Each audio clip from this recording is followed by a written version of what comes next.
Hi, I'm Aiman, and welcome back to one of my home security and video surveillance videos. In this video, I want to give you an alternate view of our security system on our tree behind me. And we're going to do it at night, so I can just give you that alternate look at it. This video is part of a mini-series on our outdoor, long-distance, low-voltage security system. So let's go check it out. Behind me is a motion sensor hooked up to a light. The purpose of this light is to detect cars that are parking here, so that when people are parking here, or they're trying to return to their cars, they'll have a light on top of it to help them see under the tree. Because you can see the rest of the driveway is lit, but this area is kind of far away from any lighting. So as you see, the motion sensor triggered when I passed by, and now the light is on. Okay, so the rest of the things I want to cover is you can see cameras, security cameras mounted on the branches of this tree here. This is a beautiful tree when it blooms, but there's one here and one over here. That one is focused towards the driveway.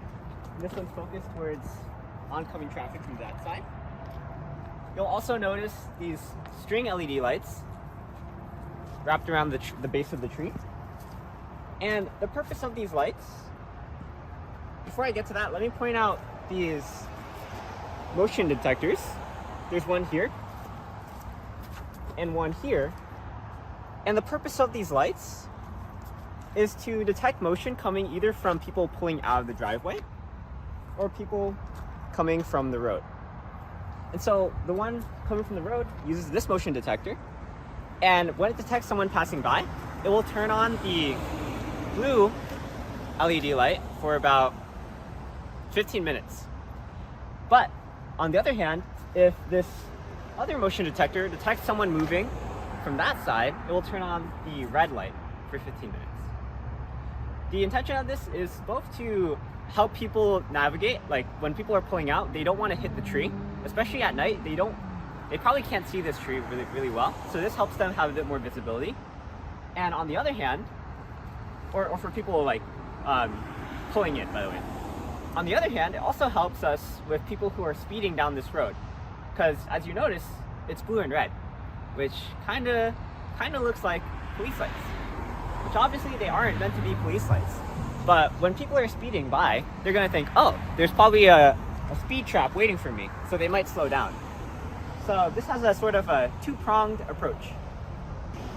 I also want to walk back here and show you another final camera up here. So this camera has an unobstructed view of oncoming traffic from the left side of our house.